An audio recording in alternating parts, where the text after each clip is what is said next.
Bom dia a todos e todas. Meu nome é Isabela Good morning, Freire. everyone. My name is Isabella Freire. I will be moderating this webinar today with you.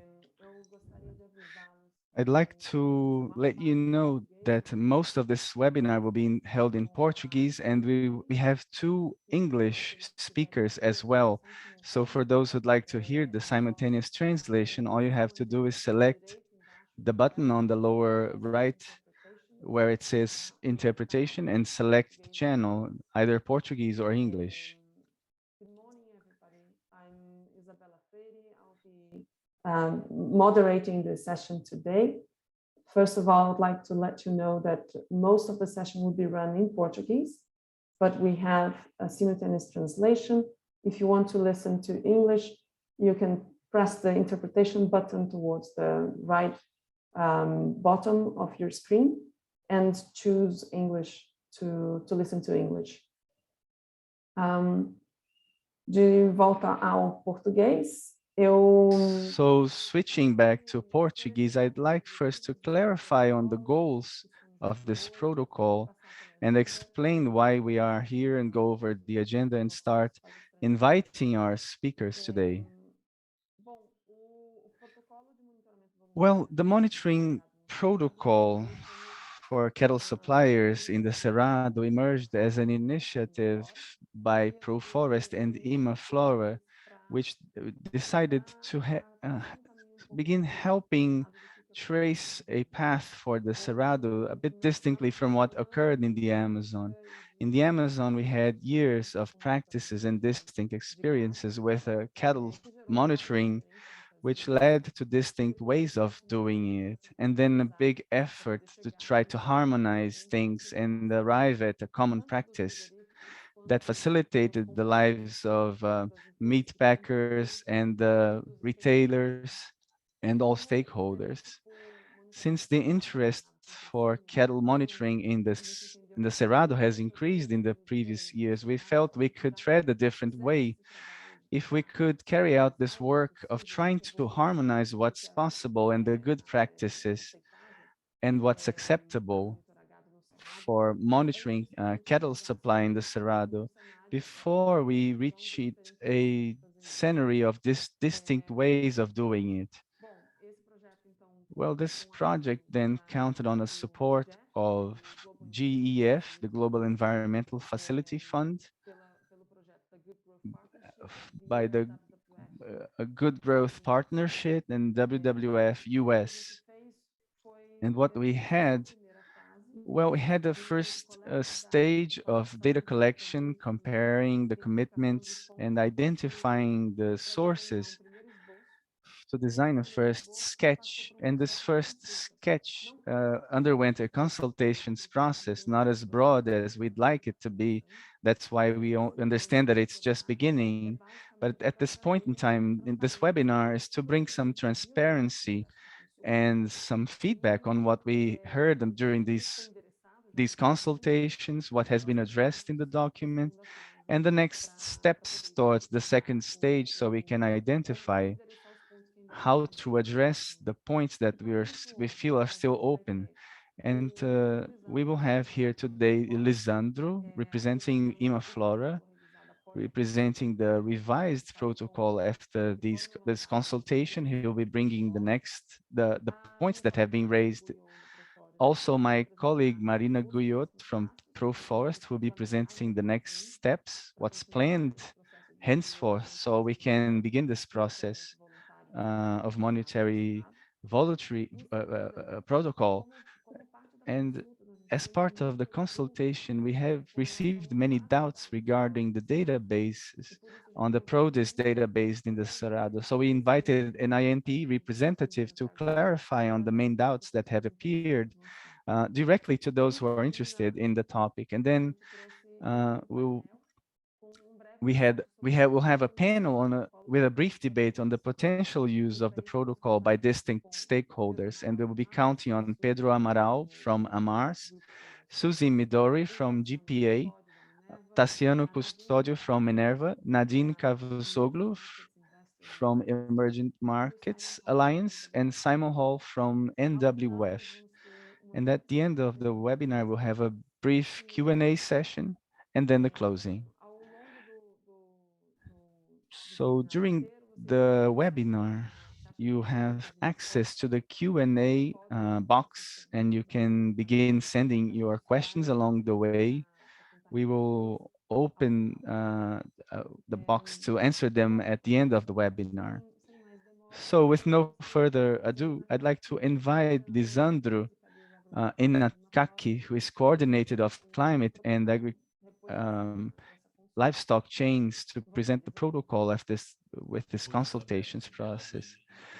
Good morning, Isabella. Thank you for the invitation. Good morning, everybody, those who are following up. For us, Isabella, this is the closing of a cycle, and we'll be able to bring some result of a work that has lasted for over a year, and this consultation process. It has been carried out in 2 months, July and August 21. We consulted on meat packers, retailers, NGOs, investors, the public ministry.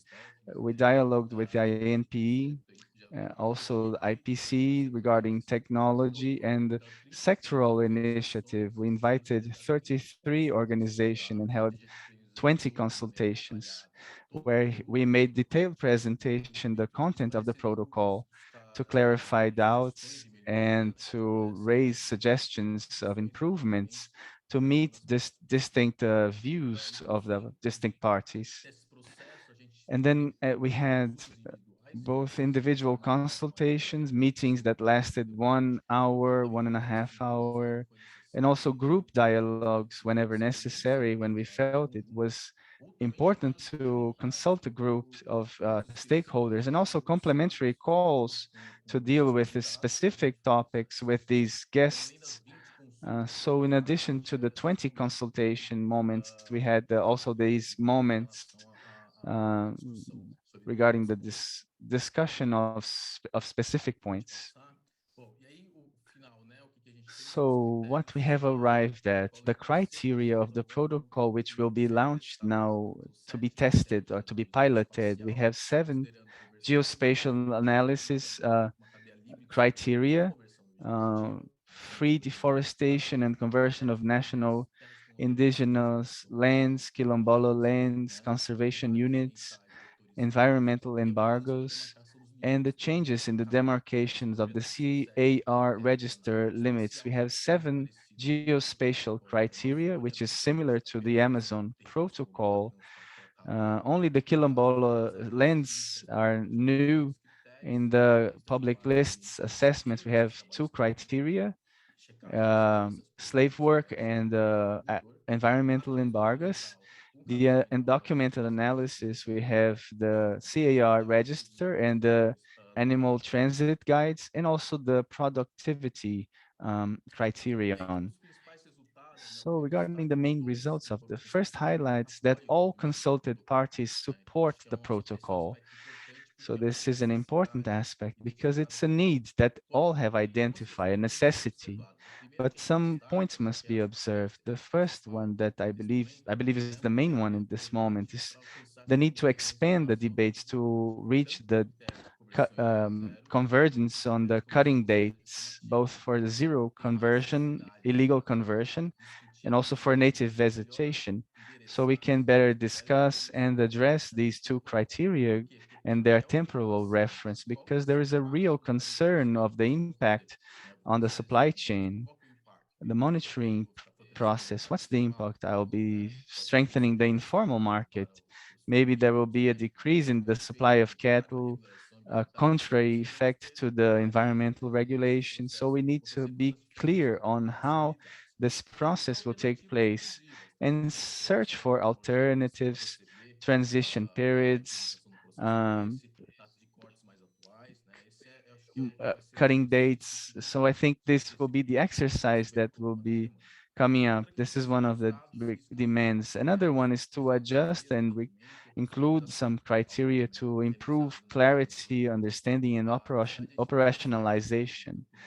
and also the need to carry out protocol tests to check the impact. So I believe there must be a balance in this process to establish the criteria and how that will be flowing within the supply chain, and to expand engagement with other organizations to build the protocol, either companies of the beef segment, but also the governmental and environmental bodies, sanitary agencies, to work with a larger group of stakeholders, understanding that the Cerrado biome cross-cuts almost the entire country, and finally, to develop a protocol and a platform to improve transparency in the progress of each company to bring clarity for all stakeholders. So now the changes that have been carried out. First, zero conversion. Only the cutting date of August 1st, 2020 has been maintained. That's the current reference without the options that we dealt with. Then the overlapping with indigenous lands to describe the demarcation of indigenous lands, so it will be more objectively described. And the overlapping with Quilombola territories, we defined all stages of demarcations, but also brought the establishment of rules for the reintegration of cattle suppliers, for the reentry and reintegration. And some companies have adopted it, and it's possible to develop and the integration or reintegration. The fourth point was the exclusion of environmental category of as a category, and bring it explicitly.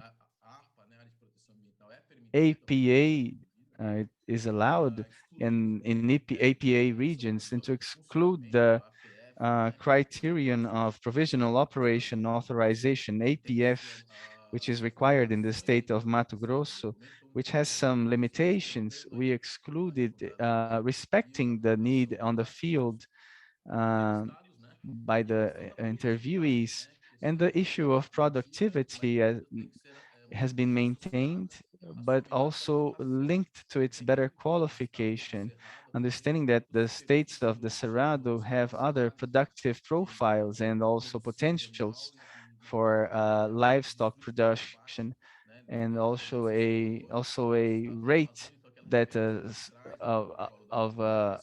superior to the Amazon. And then three uh, hectares per year, but we understand that it's necessary to have a more detailed analysis. So that's the main, those are the main points that we have. But we'd like to bring this feedback to you so we will be understanding better what's coming up. Obrigada, Lisandro. Thank you, Lisandro. Foi panorama rápido, That mas was a específico quick das overview, but informações, if mudanças you que have foram any implementadas specific no question projeto on it, you can científico. send this Volto a question apresentar on the aqui para Q&A vocês.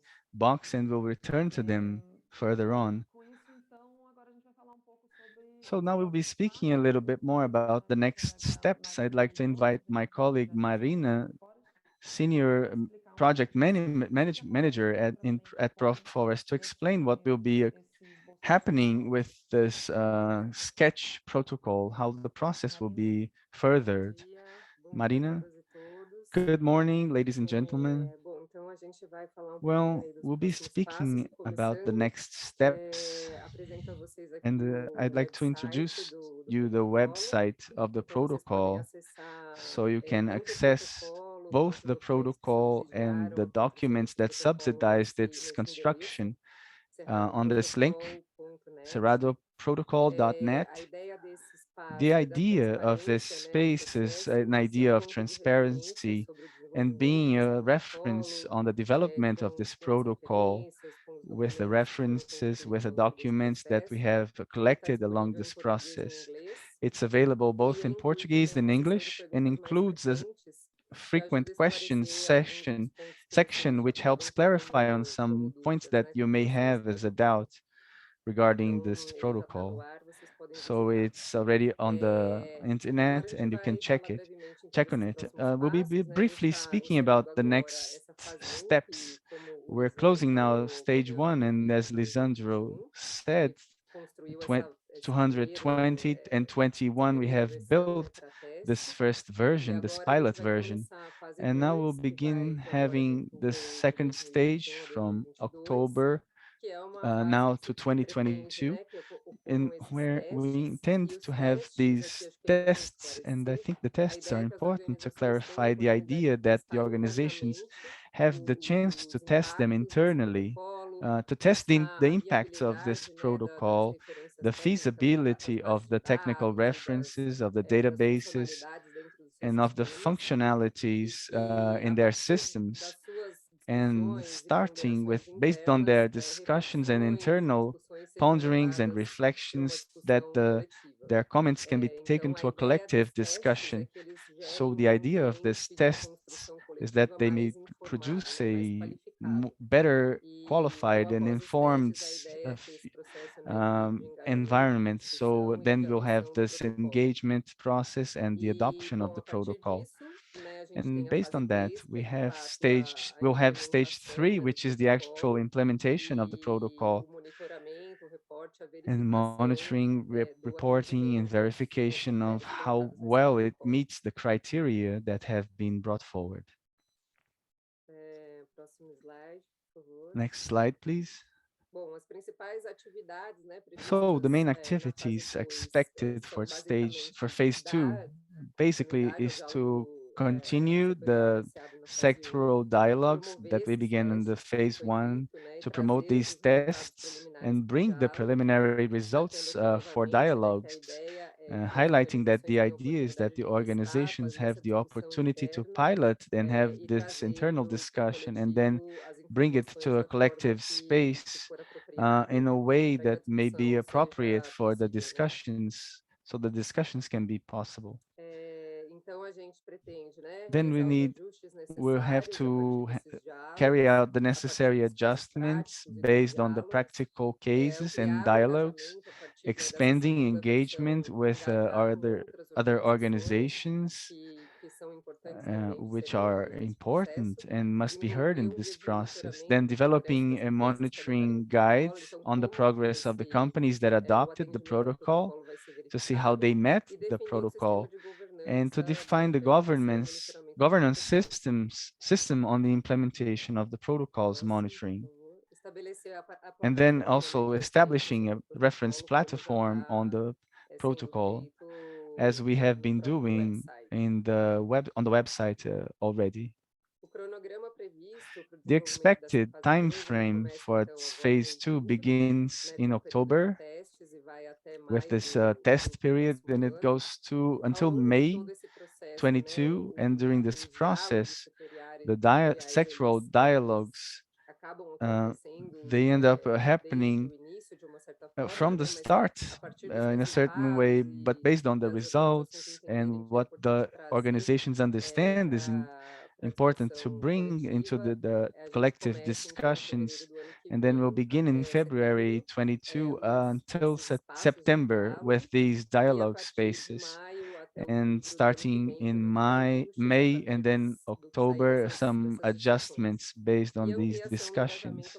And the expansion of the engagement occurs during the entire protocol, and the development of transparency and governance and monitoring during the entire process, and maturing in time as well with these dialogue spaces. As Lisandro has mentioned, we have some points to be borne in mind for during the tests period. So if you can go over all these points, Janaina, please. We have three main points.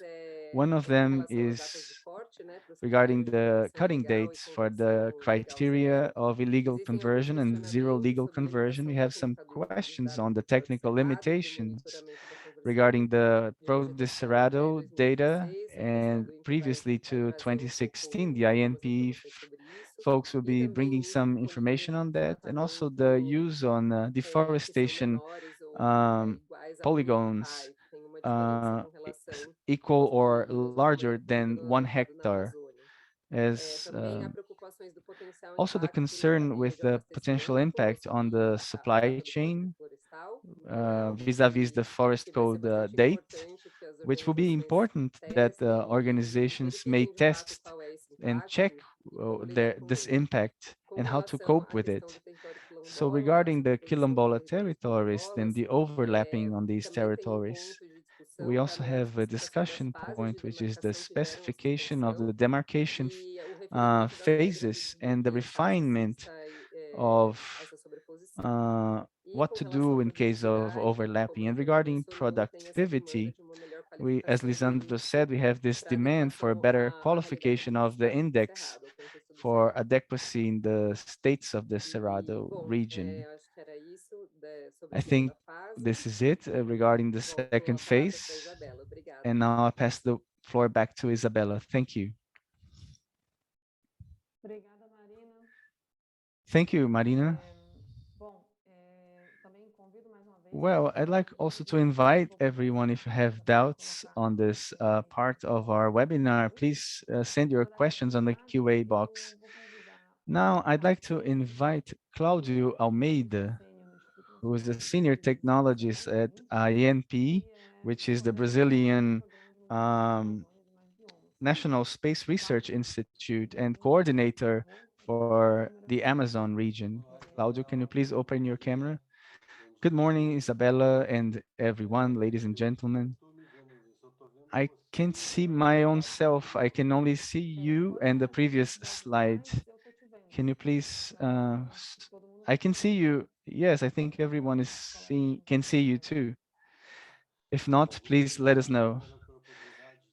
Thank you, first of all, for the opportunity of being with you here in this discussion. It's a great joy being able to contribute with this discussion on the monitoring system for the Cerrado, for the beef supply. I've always said that people have to look more at the INP datum as not as a pointer to the problem, but to the solution. We know that most producers are committed with environmental issues, and that's what the data can offer. They can provide this condition of showing that it's an agreement and that there is a convergency between production and preservation in those areas. So regarding the questions, Isabella, would you like to send some questions? Yes, the first one that appeared a lot during these consultations regards the use of the Protis Cerrado starting in August 2008 to monitor illegal deforestation in connection with the forest code. And the main doubt is, is there any problem on these data or any technical limitations on them regarding them? First of all, it's always important to think that PRODIS has been initially conceived to carry out this global monitoring and looking at the Cerrado region as a whole, the biome as a whole. But the technical features of this monitoring allow us to have a level of details that meets these demands that are being presented to us. The first thing is the date. People speak sometimes that it's a confused date. There is not a monitoring process of any biome since there are many images to compose over the entire Cerrado. We have 118 images, so I'll never have all images on the same date because the satellite covers them, and each photo that it takes. So we have a mosaic. We say Protus 2008. It gives the impression that all images are taken on the same day.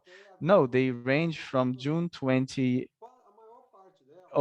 and to August, most between July and August, the vast majority of these images. Some images in June and some in September in addition to them. So it's really important to understand that when we speak about July 22, we have 40 something images and that are subsequent to that date. This means that the deforestation that has been seen there, it already existed on July 22, and some images are before that, and either in late June or early July. So the entire deforestation of 2008 can include something subsequent to that, the date of that image, of that. That's a limitation of any system that you have, because never you'll have all the images taken on the same day. Uh, One of the things that the protocol perhaps has as to try to better link, to connect, instead of working with a single date, we have to say everything that we have in the produce 2008 is my reference, independently of this 2 or 3 week difference of dates. So regarding the polygon size, we'll be discussing it ahead. That will be my next question. I see that there is not a big problem. The data meets the technical specifications for monitoring. Thank you, Claudio. If any doubts still remain, I believe they will be showing up. Regarding the size of the polygon, what we see in the produce is equal or larger than 1 hectare. What's the risk of false positive cases? What's the accuracy level of these data? Well, let's begin by the end of your question. This work has been held. We had a validation work. All work of this type has undergoes 2 validation process, one internally within INP and another one externally. The external validation has been done by the UFG University, led by Dr. Parenti. And in this process, he identified a global accuracy of 93.6%. So that's a very high level of accuracy. Any polygon, geanthropized polygon that has been selected in this process showed that there is a reliability regarding deforestation. We are sure that what appears as a tropic area does have this reliability level, high level. The second thing is obviously the monitoring of the Cerrado is more difficult. It's a bigger challenge than in the Amazon. The Amazon is a large forest with large trees, so any deforestation appears more easily on the screen. And in the case of the Cerrado, it's a lot more subtle because we have a more open type of vegetation and an exposure to the sun. So to identify this forestation in the Cerrado is a bit harder, but we have a really well-trained team, and we have an audit process. An interpreter does a specific polygon and then takes to the audit official, and then he'll be checking all the areas and have been shown and not shown, perhaps some deforestation that has not appeared, and it goes back to the interpreter and then to the auditor. So this ensures a quality process. Obviously, the smaller polygons are the harder ones because any small distinction in the limits in terms of tracing the polygon allows a distinction regarding a property. The smaller the polygon, the larger the chance that you have its limit, more importantly than the content itself. So for small polygons, you have a little slighter probability, not of getting the polygon wrong, but its limit is it here or a little bit more to this side? So there's a difficulty in that sense, but we noticed that the total area of the polygons below 5 hectares is very small when we speak about something less than 3 or 4% of the deforestation in the Cerrado. So I believe this will not have such a big impact on the quality of the supply. That's amazing. I think the level of this scale of reaching 1 hectare for monitoring, that's already amazing. Uh, and another thing, Isabella, we are evolving. It's in constant evolution, this process. So we're now signaling and beginning to work with the Sentinel images, which will improve even more because the spatial resolution is even finer, and you have more facility to draw these boundaries.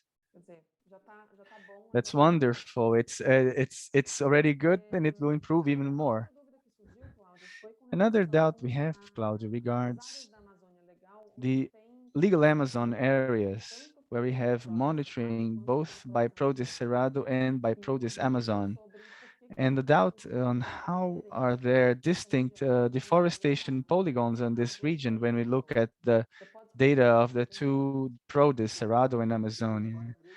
I'll try to explain. It's a long story. Prodes Amazonia was born in '88 with paper images, and Prodes Amazonia encompassing the entire legal Amazon in Brazil, which is part of the biome, covers part of the Cerrado biome, which is inside the legal Amazon region. We established the original area of forest of the Amazon. So the forest areas that were inside the Cerrado biome and inside the legal Amazon also began being monitored by the Prodes Amazon. And since those images were on paper, but when we begin, the best areas that you can map is 1 square millimeter, and in this 250,000 scale, 6.5 hectares. So for legal Amazon, for the forests of the legal Amazon, we maintain this minimal unit so we can compare what I do today with in the past. So in time we had the Cerrado and we asked, how do we do it? And say, well, what has been done the entire series on the Amazon? I can't change that. I have to maintain a constancy with a so all the polygons that originally came from the Amazon and along the monitoring process, they came to us as they were. The minimum unit in that forest was 6.25 hectares. So, and that's what we brought into the Cerrado. When we began monitoring the Cerrado, the polygons that were already ready we have been maintained at 6.25. And the areas that we began monitoring in the Cerrado in 2016, we started working with 1 hectare. So since then, independently of it's a forest area or Cerrado area, but if it's inside the Cerrado biome, the minimum unit is 1 hectare. The polygons of the forest area that came from Produce Amazon, the old ones, we still have this thing of being larger than 625. But that won't have a larger impact because from behind, below, be, before 2007 show what was deforested until then. And from 2008 to the future, we have a annual periodicity, but most of these polygons are above 10, 15 hectares.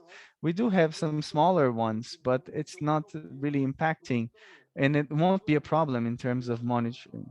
Visually, there's not there's something that calls our attention that we see large parts of larger polygons that came from Produce Amazon and were aggregated from 2007. Before everything that's aggregated in one single polygon, I can explain technically later how that occurred.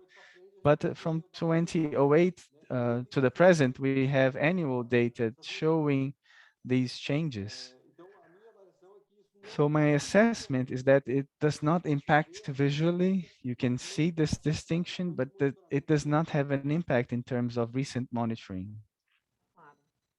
Obrigada, That's Cláudio. clear. Thank you, Agora, uma Claudio. pergunta que não foi Now I falada have a sobre o desenvolvimento do question. Projeto Cerrado. After we speak about A gente Prodis sabe Cerrado, we que know no that final desse ano, funding is ending in the e end qual of que this é a year. And perspectiva what's the perspective of the de produção continuity in the após production of these 2021? data after 2021? It's important to show where it emerged from.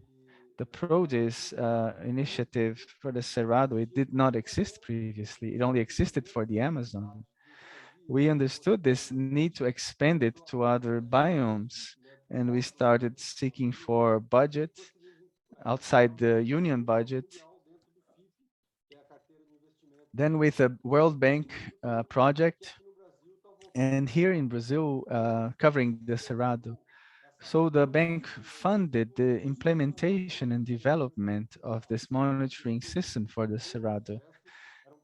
Was fully successful. It was a project for 4 years initially, should be over in December 2020, it was a project in US dollars, and there was a due to the we were able to expand this project for a year, so it will end in December 21. It met all its stipulations, it implemented, it's available, and the monitoring system is in place. Now the bank will exit the scene, and we must find funding to continue this work.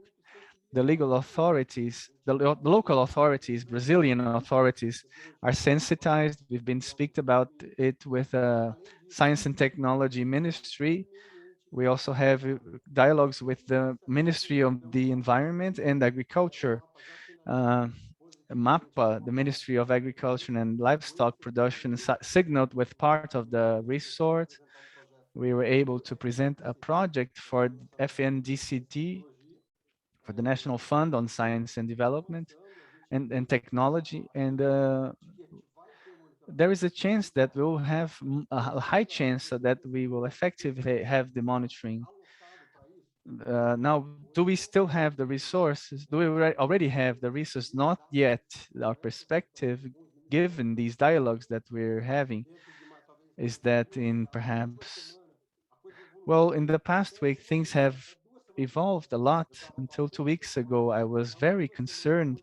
And in the past week, things have advanced a lot favorably with a favorable response by MAPA. We approved with the FNDCT project. It still has to go through the final committee, but we have a very positive perspective that there will be a continuation in 2022. That's good news. I'm more hopeful now. Claudio, I was also concerned about it.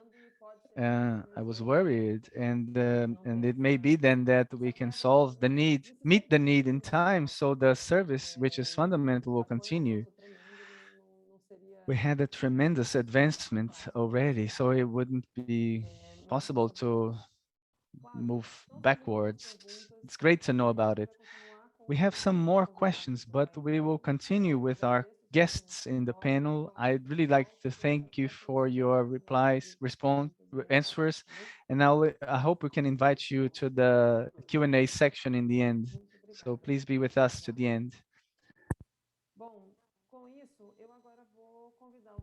So now I'd like to invite our panelists.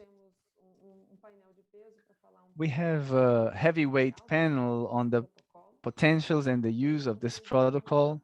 I'd like to invite, please to open your cameras, Pedro Amaral. Pedro is work as a senior management of sustainability at Mars. Suzy Midori, she's director of sustainability and compliance for Latin America of GPA at Wilkes. Welcome, Suzy. Then Tassiano Custodio from Minerva Foods, his global director of sustainability. Nadine Cavusoglu, which is financial director and director for agriculture for Emerging Markets Investors Alliance. Welcome, everyone, Nadine, Tassiano. And finally, Simon Halls, director for forests and tropical agricultures at National Wildlife Federation, NWF. Welcome all you ladies and gentlemen. It's a great joy to have you here today with us. You've participated of the consultations process for the protocol up to this moment. And basically, I think we have one leading question for each of you. I'll begin with the companies which play distinct roles in the chain. I'd like to ask you, how do you understand that the potential use of this protocol can contribute to the commitments that your companies have agreed on? I'll begin with Suzy. Good morning, ladies and gentlemen. Isabella, thank you for the invitation and the organizers. Well, as was said, always when we have the chance to have standardized process, a unified process with the same references, it's a lot more productive for comparison purposes, especially in a situation like this when you don't want to change anything in a specific chain, or in the case of the GPA or Açaí, but an entire productive process. So participating in these multi-stakeholder processes for defining discussions such as this, I think it's always very positive. I think we had a great experience, which has been the implementation of the Amazon protocol, and we began applying the protocol in 2020, July, and that's slightly over a year now, which was super positive. And why do I say it was super positive? Because we had not only the implementation, because when we decided to implement it in the GPA, not merely to block or to exclude producers or suppliers, but instead to promote engagement, understanding, and the changes towards more knowledge on the chains of our suppliers. So I think there was a very a collective work, a collective evolution work. So I think this big objective that was to build the Amazon protocol, which has such a big potential in terms of the Cerrado protocol now, I think that's the main differentiator. Of course, the rules, the criteria, the technical issues, everything is essential. And that's a premise, and and also a product of it. But the most important, I believe, is the impact of this collective joint action and what it can attain in terms of aggregating for the supply. In the case of retails, which our case, I am not in the process, in the active and productive process. I received dozens of meat packers, and for that we need them.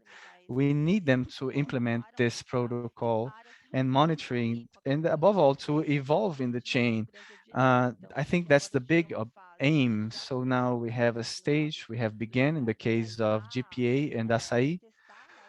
We began testing and implementing. It's very important to experiment and to have doubts and to clarify them with you guys who are organizing this and have an understanding and mutual impact process with our suppliers, so we can have a stage, a beta stage with further clarifications and more understanding, and then we can be able to implement and execute the protocol. Obrigada, Suzy. Thank you, Sim, Susie. vocês já começaram a I know that you testar, have né? began Também quero essa testing ideia daqui para frente. it. É So saber having this como idea from now esse on protocolo is to está, know como what's working, precisa what's the impact, what ser needs to be desenvolvido, adjusted, tá? Como é how que as to pessoas do it. estiverem fazendo, The né? A partir more de agora, stakeholders are doing melhor it from now on, the melhor vai better ser. for the Então, vamos final ver se a gente product precisa mudar it will be na próxima versão do protocolo. in the E next assim, version of the a gente protocol. acelera esse processo And de I think convergência. it accelerates this convergency process, which you mentioned as the main value, something that brings convergency for the practice and make a difference for Pedro everyone. Amaral, Pedro sobre Amaral, Mars, como que fica? Como esse regarding protocolo pode Mars, ajudar how no can the desenvolvimento do processo protocol dos Estados help Unidos? in the commitments that you have assumed? Thank you, Isabella, for the invitation. Good morning, everyone, and congratulations for the initiative. I think everything Susie said, I agree with, and replying to your questions, Mars has global commitments regarding the origins of many raw materials from livestock, meat, also not only the legal framework, but also criteria on non-deforestation and non-conversion for biomes such as Cerrado, which are commitments closely linked to our greenhouse gas reduction commitments. And as much the recent changes are super pertinent and for the Mars chain, the effort that we need to undertake is always to connect with the best local practices, what the industry has developed regionally, and building on it with what our suppliers have done. We are not able to implement these commitments alone. And in my opinion, this protocol, this harmonized protocol, it brings this, it organizes the structures, the best practices regarding the origins of cattle in the Cerrado. So it helps us implement a global commitment by connecting with a clear uh, guidance on the work that has been done for years by companies such as Minerva and technology companies, and also building on the INPE work. So how does this protocol help us? It gives us more clarity on how to implement a global ambition that we have and building upon the best practices that we find in the country. Of course, it also helps us bring more isonomy to the market. Also mentioning what Susie said before, what has been done for Amazon for the protocol harmonization, we understand that building on that example is very useful and pertinent for the Cerrado biome. So we support the development and the adoption of this protocol, of this harmonized protocol, and we will also support its testing, piloting stage uh, for some slaughterhouses in this biome. Excelente, Pedro. Muito obrigada. Bom saber That's também que excellent, Pedro. Thank you very much. It's great to know how committed you are in your understanding of the impacts of this protocol. That's excellent. Tassiano, como que fica essa questão para você? Tassiano, how is this issue for you as a meat packer, and what's your perception? Does this protocol help implementing the commitments that you have agreed on? Bom dia, Isabela, a todos. Obrigado também Good pelo morning, convite. Isabella. Thank you for the E bem invitation. alinhado Good com morning, Suzy, com everyone. Pedro, eu acho que existe I'm essa aligned palavra with primeiro de Susie and incentivo, Pedro. I think the essas first word is iniciativas incentive, multi-stakeholder, incentive mas eu to queria this trazer alguns dados com muita multi-stakeholder transparência, muita initiatives. I'd tranquilidade like aqui to também, bring um pouco some sobre a data realidade with more brasileira, né? O transparency on the Brasil tem o Brazilian rebanho, reality. o maior The rebanho Brazilian credenciado do mundo, cattle são is mais the de 180 largest of milhões the de world, cabeças, over estão 180 distribuídas million em mais de heads, 2,5 milhões de over propriedades privadas 2.5 registradas no million CAR, private properties, e which are o registered dado in do the censo do CER, IBGE, and como within the IBGE agropecuária, census as 75% do abate livestock formal farms, está sob inspeção 75% of the federal, formal o que uh, habilitaria esse frigorífico a ser is exportador which e ter would uma régua enable mais alta those sobre os critérios meat packers to sanitários. be E exporters esse and with percentual, higher levels of 25% é sanitary exportado, então a gente está falando que procedures. cerca So de a large 80% part do of que é it, produzido hoje no 80% Brasil, of what is sob inspeção produced in federal, é Brazil consumido under no mercado federal interno, inspection is e nós somos um consumed país em in the desenvolvimento. internal Sabemos market, muito and bem we are a quais são os developing critérios country. We know which are de the atributo no criteria ato da compra do of consumidor no Brasil, attributes né? Então, upon the purchase para by responder a consumers. pergunta, So primeiro eu to gostaria de answer refletir um pouco your sobre o question, objetivo do it's important to protocolo, né? reflect on Porque the goals of the se o protocolo tem protocol, o objetivo de because reduzir if the taxa de protocol has desmatamento the e aim of aí reducing talvez o processo ele vai deforestation ter rates, pouca perhaps the efetividade no process início, will be uma vez que not be não tem very a effective in the inversão, o beginning reagroutine, because dessa conversão do uso do it's solo, not e of the ficamos conversion of restrito a the poucas soil empresas, use. It's na maioria restricted to some exportadoras, não. companies, Eu acho que talvez most a of them abordagem que exporters, incentive a perhaps the recuperação de pastagem approaches degradada, that pagamento encourages por the serviços recovery ecossistemas, of esse é o caminho pastures. que o That's the Cerrado path espera. that the Cerrado Se Rural esse protocolo Protocol e se as nossas ações em waits. conjunto If têm o our objetivo de blindagem e actions, reputação, tampouco acho que I a don't gente vai think conseguir that acertar, we não vai will ter um have efeito muito be able efetivo no início, to have uma a vez que very está assertive focando effect in the beginning, since it's focusing on the producers and companies that already address these topics. So there must be a joint action involving producers, private initiative, the civil society, and the public powers, especially. Without that, we will not be able to address deforestation.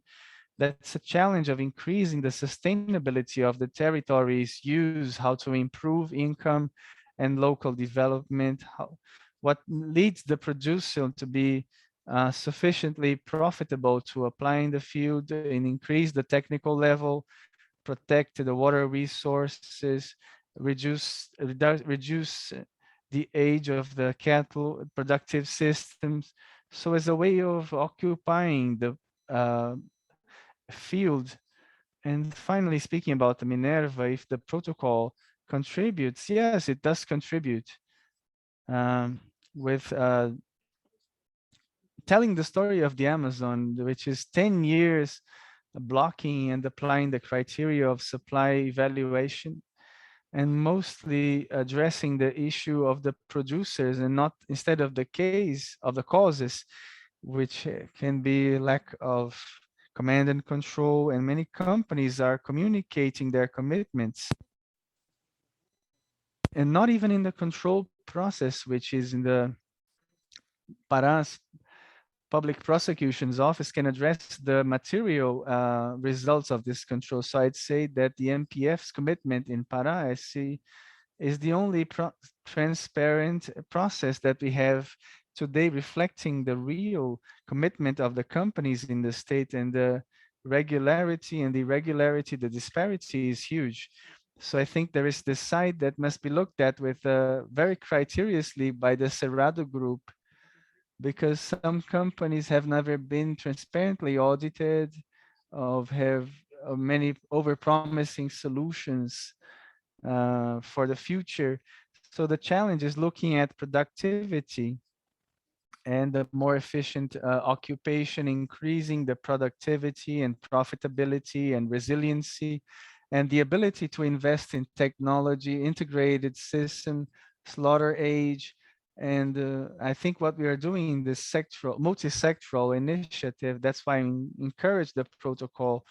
It has very, it's necessary to have the participation of the public prosecution's office, because this will help us in our actions of bringing more meat packers to play this game, into the game, and control, command and control operations there. The retailers have a decisive participation with the ability of communicating with the consumers, especially in the domestic market. And finally, I'd say the producers themselves, who are not represented so much here, is the main he's the main actor of this transformation process. He can contribute directly for the climate change by the good production practices. There's having a more holistic engagement and bringing the producers into this practice is the key element, because they are the ones who produce food in Brazil today. Thank you, Tarcian. It's important to bring this context. The protocol does not exist isolatedly from these actions. One element, it is an element within a whole framework of solutions and actions.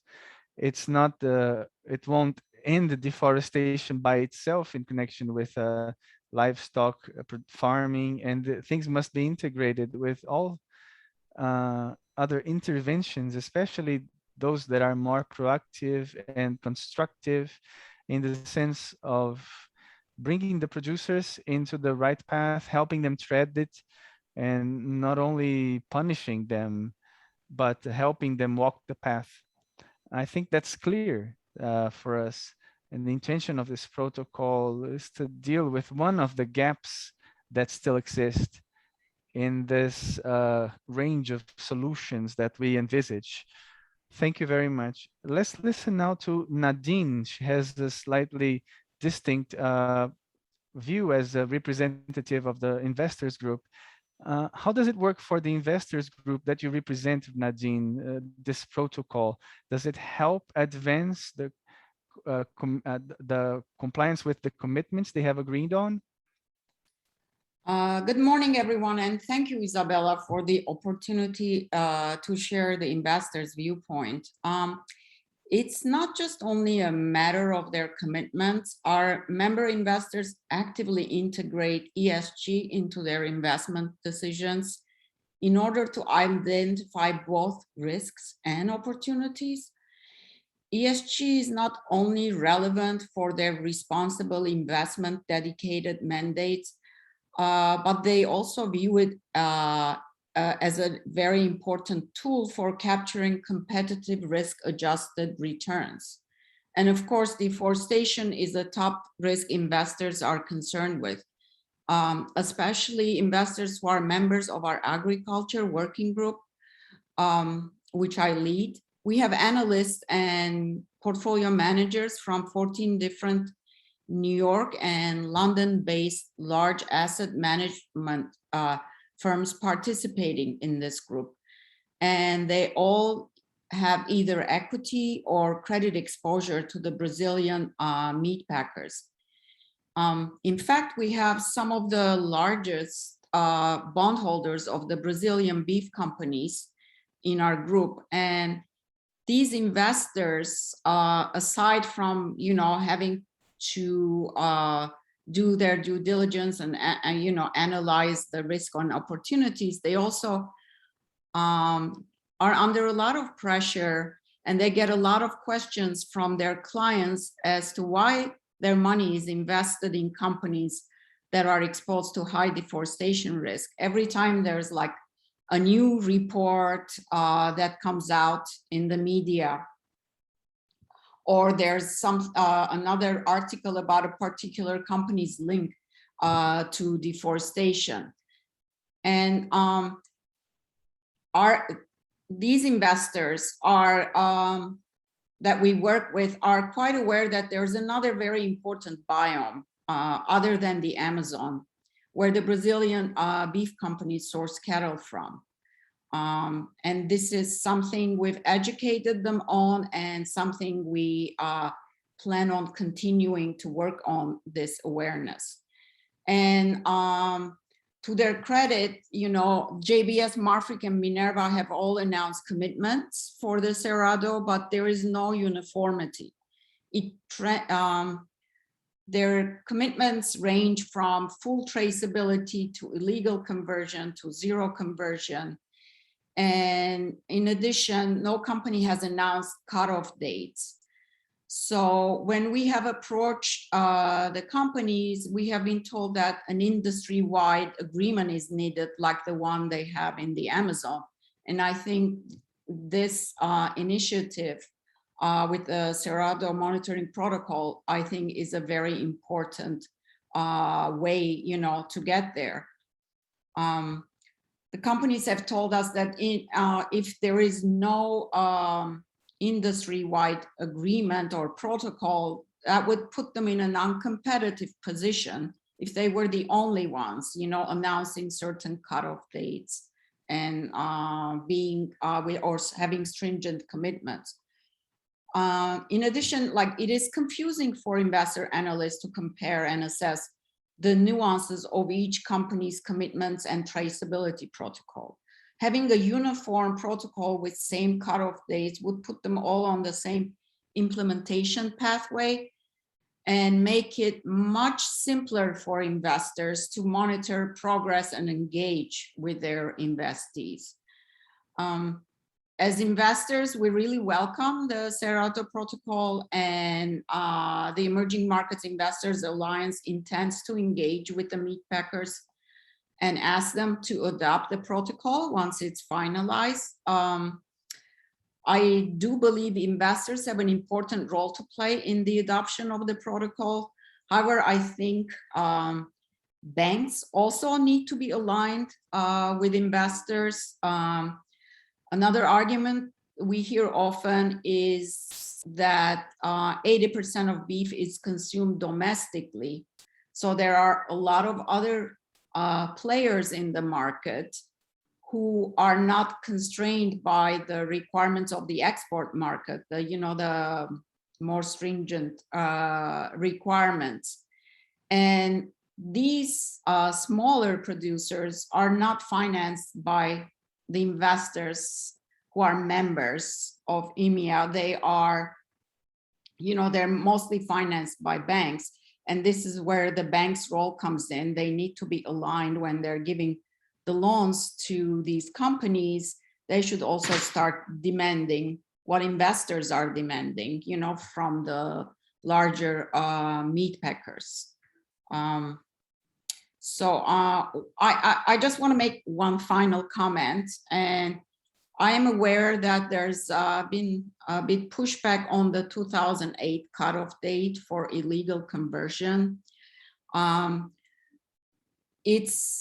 mean, investors expect companies to be compliant with the forest code, and therefore I think they're currently assuming that the companies are already applying this cutoff date. So to the extent it is technically possible to monitor, the illegal conversion since 2008, I think investors would be very supportive of that.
With a view from civil society.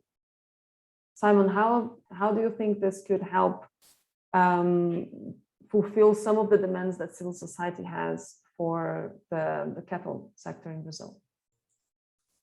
Yeah, Isabella, thanks for the opportunity to contribute to this discussion. And I just have to start off by saying I really agree with a lot of the points that Nadine and several of the other panelists have already made. So I will do my best to not repeat those. I think from our perspective, there's a few things that we've come to learn and to know based upon the science, the research, and the data that's out there. So first, the Cerrado is an incredibly important biome. I think we all understand that, both from a social, economic, environmental, climate, biodiversity, everywhere you look at it, the Cerrado is incredibly important. We also know that it has experienced significant amounts of deforestation and conversion, especially over recent years. And particularly in comparison to the rates that we've seen in the Amazon. So we know it's incredibly important. It's also highly threatened. One of the biggest drivers of that deforestation conversion we know is the expansion of cattle ranching. It's not all for cattle, obviously, but cattle are definitely a leading driver there. There's a complex dynamic of direct and indirect forces that are contributing to that land use change, but cattle are really at the center from what we see right now in the data and the evidence. We also know that it's possible to continue to improve productivity, expand the size of the herd, increase the beef production volumes without having to deforest. And so we know that this kind of win-win that we dream about is a reality. It can actually be achieved in this particular region. There's huge opportunities for sustainable productivity gains. We also know that there's millions and millions of hectares of lands that are currently in a highly degraded and or abandoned state, and that also poses a significant opportunity for sustainable intensification, recovery of degraded areas, and opportunities to produce more with less, basically. And this also, I think there's a unique opportunity within the cattle sector that touches with soy and other commodities as you're able to consolidate and improve productivity and free up lands for other forms of agriculture, increasing the supply of food that we have available in Brazil, but as exported and is able to feed people around the world. Critically important. We also know that we have multiple priorities that are important at the same time. Legal compliance, incredibly important, top priority for a lot of companies and the Brazilian government. And we have dozens, if not hundreds of companies, some of which are participating in this webinar today, that have commitments that go beyond the legal requirements, whether they be zero deforestation, sustainability, climate, all of these things kind of layer together. And so we have a need to address legality. We also have a need to address market requirements. So we know we have to do both. And I think when we look at this, particularly at the protocol and its current draft and development phase, this is starting to get to how do we address all of these things that we know or really know exist or know that are critically important. And so it's no longer a what question or an if question, it's more about a how question.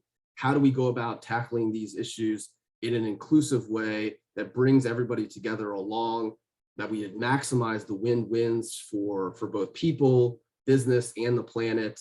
And what are some really practical and very viable sort of options here to improve monitoring and improve deforestation sustainability outcomes? And that's where I think the protocol is really helpful, because it puts some very concrete approaches and guidance down on paper for the industry to follow. So a few things that I just wanted to mention that are really important as part of our learnings from the experiences that we've had for about the past decade or so in the Amazon, that we've been able to apply in this Cerrado protocol, which I think are really important. So one, from the beginning, the harmonization of legal and zero deforestation components is really important to get right from the start. Two, I think having a protocol, and Nadine spoke to this, that creates a level playing field for the meat packers is also really important. We can't have a situation where there's like significant disparity between the level of commitments. It doesn't set up a level playing field, and it creates a lot of noise and confusion for other market actors that are trying to look to assess performance. How do you compare apples and oranges when everybody's kind of doing something very different? So this kind of harmonization, bringing everybody together around a common direction of travel for monitoring the Cerrado is really, really important.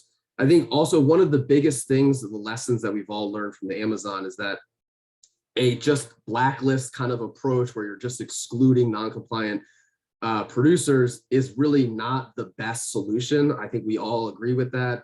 It doesn't even create the best conservation outcomes. If you're excluded forever, what incentive is there for you to do anything in terms of responsible production practices, for you to improve things? If you're out, you're out. And so that's a really bad situation to be in. So trying to foster a more inclusive approach in the Cerrado, learning from some of the lessons and experience in the Amazon is also really important. Is obviously, this is one of those things where the devil's in the details, as they say. And so it's really important that we're able to test the protocols that are present across all of the different elements of this protocol, test them in real time, really assess the data. What are the implications? What are the potential economic and social outcomes associated with different rules? And if you make one rule stronger, how does that play out? If you make it weaker, how does that play out? Really understanding all of those things is critically important before something like this goes live. But from what we see, and I think from the conservation opportunities and getting to how we actually implement real solutions, I think it's really, really important. And we as NWF are fully committed to supporting this moving forward. Thank you. Many thanks, Simon. I think it's perdão, vou voltar para o português. Sorry, I'll be switching back to Portuguese. I think it's fundamental, the points that you have raised on the need for engaging and not only creating a parallel market, but instead of blocking producers, to have them become set up a mechanism to bring them back to the, so to speak, to the righteous path, so they will not continue deforesting. It's really important. I think the lessons we have learned in the Amazon in the course of years show that with the Cerrado, we have to begin by doing it from the start, with having these criteria for reintegrating, the reentry criteria for the producers. So all points that you've mentioned are truly welcome. Before opening to the questions by the audience, I'd like to launch here a survey to get to know the profile of who's watching us today. So please, can you answer this poll? What type of organization do you represent? What type? There's a long list here. So we can identify the overall profile of our watchers today. And meanwhile, we have some questions in the Q&A box. I invite all participants to send your doubts, and also please ask you to turn your cameras on, please. Lisandro, Marina, and Claudio, please.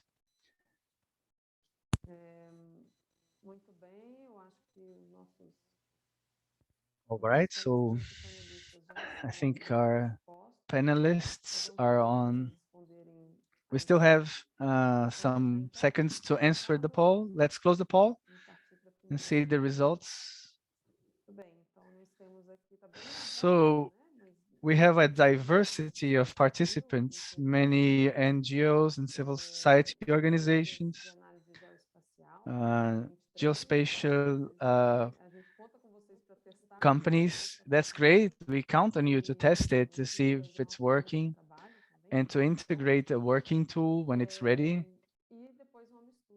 And then a mixture of meat packers, retailers. Thank you. So I will begin by asking the questions that have appeared. Some have been replied in written, answered in written, but I also bring it to our panelists. So if you'd like to complement, you can ask for the opportunity to provide an answer to it. The first question I have, I'll address it to, I refer it to, I think Lisandro will be the one who can answer it. Luani Cataruzzi is asking if the unified protocol of the Amazon, if the IBAMA's embargo data is used in a partial way, if we have filters regarding the status and standardized procedures so the protocol can be used in the comprehensive way. Lisandro. In the Amazon, when the vectorized data was defined for monitoring the environmental embargo, it was decided that a modality of polygon would not be adopted, which is the polygon related to the geographical coordinates. For the vectorized data, we had to build an area, to have an area. So in the establishment of the protocol of the Amazon, it was excluded. This type, it doesn't mean that there is not an intervention of deforestation in that. The difficulty was the difficulty of allocating and identifying the Cerrado protocol. These issues will be corrected to improve to promote the improvements in the system. But still, there are polygons that are canceled, that are suspended, and these should be withdrawn from the reference mesh for the Isabela, data. Posso dar jump in rápido no ponto do Can Lisandro? I make a contribution? Eu acho que existe I uma think oportunidade that muito there is grande a para o big Cerrado opportunity de for the incluir os Cerrado vetores of do IBAMA including the para a new gente IBAMA fazer uma vectors sobreposição com a so we camada de can PRODES. overlap E a them gente with the tem um primeiro PRODES passo que layer, poderia and ser then we'll have a exatamente first step, which would aquilo que be está, que foi devidamente verificado what pelo has Ministério do Meio been Ambiente, pela verified estrutura by do the IBAMA, Ministry of the como sendo Environment and the algo IBAMA que feriu a Lei de as Crimes something Ambientais that no Brasil has e sobrepor breached isso the para a camada de PRODES environmental para nós crimes identificarmos law in Brazil, polígonos que já so foram we can avaliados identify pelo the IBAMA. polygons E that have been eu acho evaluated by que, IBAMA. infelizmente, no protocolo da Unfortunately, Amazônia, in the ele está Amazon muito protocol, frágil e eu acho que a this is gente still tem sim que fragile, colocar and tudo I think para we have avaliar com to critério include everything to desses assess vetores. the criteria Porque for se a each of gente these tira esses vectors. vetores e trabalha com o que Because está if no we protocolo exclude the harmonizado da vectors Amazônia, and work o with what percentual de is in the vetores é muito harmonized baixo, o protocol of the percentual Amazon, the de percentage of regularidade vectors fica is muito low. baixo. Se não The me falha a memória, regularity que nós estamos percentage eliminando mais de is low, and we 70% da eliminate quantidade desse maybe volume over no 70% of banco de what is dados do IBAMA. described in the Então, a data minha bank of the sugestão aqui é IBAMA. para a gente So my incorporar tudo, suggestion here is fazer uma that we sobreposição may com as camadas de aggregate PRODES everything, e have an avaliar essa overlapping with questão the de PRODES desmatamento legal e layers ilegal. and E por assess the estar legal dado and illegal público oficial deforestation. That's a disponível public e que é data, it's possível de fazer available, já and endereçar it's um primeiro possible passo. to do it, to refer it in our first step.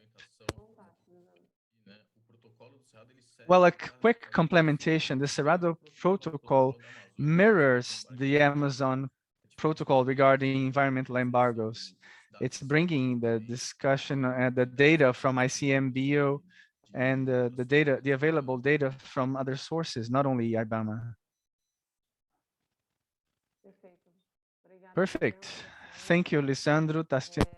Bom, a gente tem algumas perguntas aqui que já foram We respondidas have pelo some professor, mas eu questions queria that have been colocar answered in também, written already, but I'd also like to invite you to registrado aqui na gravação address também, né? them so it can be also in our audio and video recording. What's the date, cutting date E como seria for avaliado the que não zero conversion and how it will be evaluated in states that do not address acho que assess the vou public usar aqui com decisions? relação I'd like to invite Lisandro to answer it again.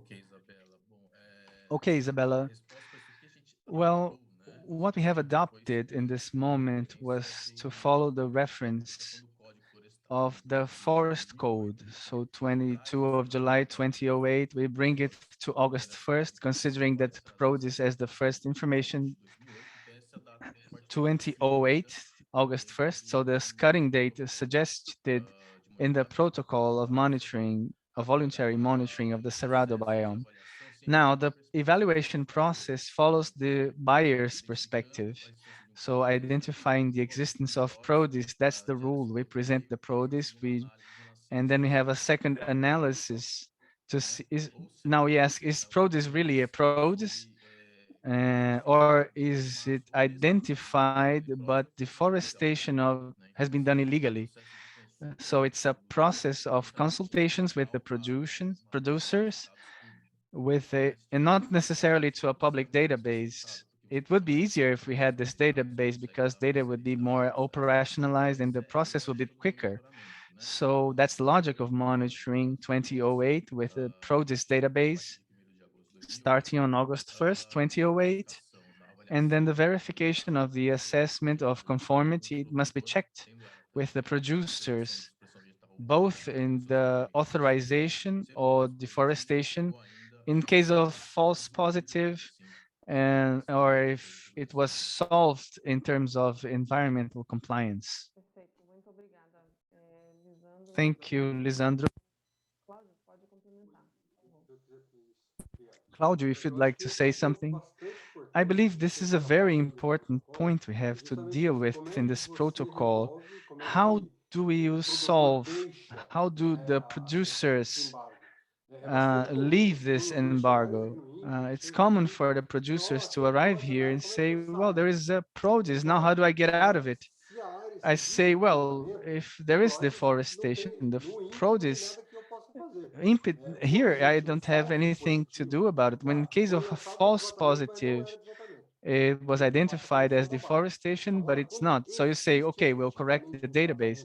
But when deforestation has taken place effectively, we do not take care of the legality. If the producer has an authorization or not, that's not. But people appear here and think that INP is the problem and say, well, produce is the problem because I am in the produce database. How do I do to take my name out of it? That's a common question that we receive. And I say, well, this is something that the protocol, your buyer, has to define that not your area has been illegally deforested or legally deforests, and then you have to deal with the embargo, or you have to reforest or recompose. It has to be clear to the producers. How do you solve your environmental passive and re-enters the process as a supplier? We notice recently we had a producer from Tocantins coming here, and he said, IBAMA told me that the IBAMA was the secretariat was the problem, and they said that the problem is here at INP, and you say that you don't have anything to do with it. So the producer is kind of lost in this process, and this devalues the protocol process. So it's got to be clearer how the producer will solve his pendency. Sim, fica ping-pong, né? Eu acho que It's like a ping pong essa among questão institutions. assim, não só It's one of the big issues, not only the rules of how to block supplier, but also the path so he can if he wants to, if so that he can leave that status and re-enter the process, because sometimes the the barriers are so big that the producers end up pressed onto a parallel market. So that's a really important point. Now we're getting close to the end of our seminar, so I'd like to invite everyone to answer a survey on this uh, event. The link will be sent here on the chat box, and Marina also placed here on the chat box on the link to the protocols document and auxiliary documents. They're also here on the link. You can see them. Now, to continue our questions, we Claudio already said that in written, but I'd like you please to explain better for everyone here, Claudio. Giulio Marfini asked if for the areas with Cerrado features inside the legal Amazon region, which produce is detecting deforestation in these areas, the Amazon or the Cerrado produce? After we began the Cerrado monitoring, everything that is inside the Cerrado biome is monitored by the Prodes Cerrado. If the deforestation I detected is an area of the is inside the legal Amazon, when it was considered as a forest area, I will copy that polygon that left the Cerrado Prodes and paste it in the Amazon's Prodes. But everything is done in the Cerrado Prodes, and it will follow that line, cutting line of 1 hectare. So everything that's being recently deforested in the Cerrado Prodes, our minimum area is 1 hectare. And if it's a forest area within the limits of the legal Amazon region, then it's pasted onto the Prodes Amazon. But everything is done by the Prodes Cerrado team. Thank you, Claudio. That's clear. Álvaro Manzano asked about Prodes Cerrado, if it's possible to distinguish deforestation from a pasture clearance. I think that's an important question. That's a common thing as well. And people say, it's just a clearance. If that pasture clearance was, see, if when the produce detected when the producer, if the produce detected it as a suppression of cerrado vegetation, it will not validate, look for that place if the vegetation increased or not. Produce only looks at new deforestation areas. The produce aim is to identify the suppression of primary vegetation, how much is being lost per year. And another INPE project with Embrapa covers this secondary vegetation areas, but produce doesn't look at it. So what happens once that pasture is converted, even if the pasture grows, produce will not signal anymore if that there were cuts in those areas. Once it was already converted, it enters the deforestation mask, so to speak, and it stays there. And what happens sometimes is the producer did not do the complete conversion. In the Amazon, it happens somehow frequently because the producer initially didn't want that deforestation to appear. So what did he do? He degraded the area, took a little bit out of the forest and started the pasture, but there was still a little bit of produce, so the produce did not catch that area. Before he cuts down the entire forest area, the produce won't see him. So when the pasture was in the forest, and there's a point when he says, "Oh, I'll cut it," and he says, "No, I did a pasture cleaning or clearance," but the produce had not shown before, but because there was still some forest in it. So in the Cerrado, something similar can occur if he increases implementing pastures without the complete conversion of the area. So produce didn't get there before. Say a producer has some pasture, some cattle, and it's still not in the produce. And if it says, no, I'll clear it and clear away the natural coverage and leave the pasture, and then produce will say, well, there was a conversion of this area here, and the data was this. Instead, and he will say, no, I just cleaned the pasture, and we'll say you reached the final conversion.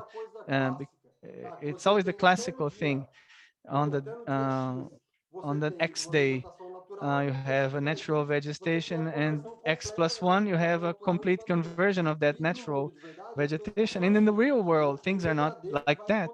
So there is a gradual process. So produce will only see it in the end when it completely substitutes the natural vegetation by pastures or any another formation.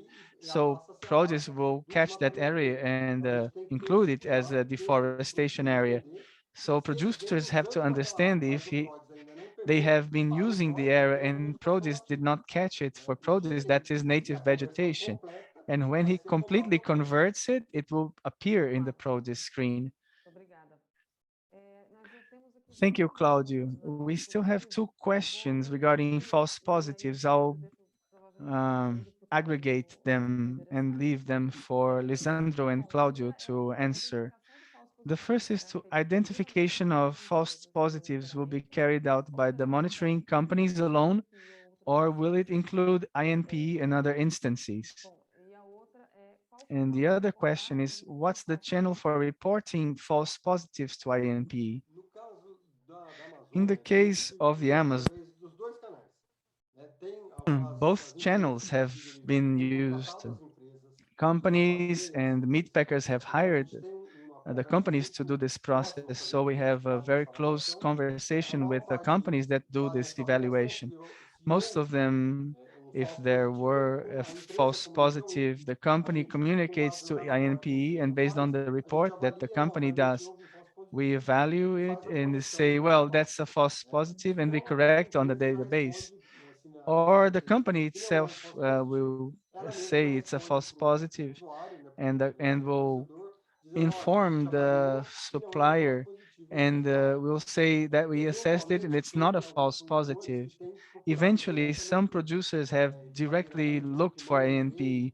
They send emails, they send us messages, or they file a request at the access information access law, and there is a deadline for meeting this demand, and we have met these demands and done these evaluations directly.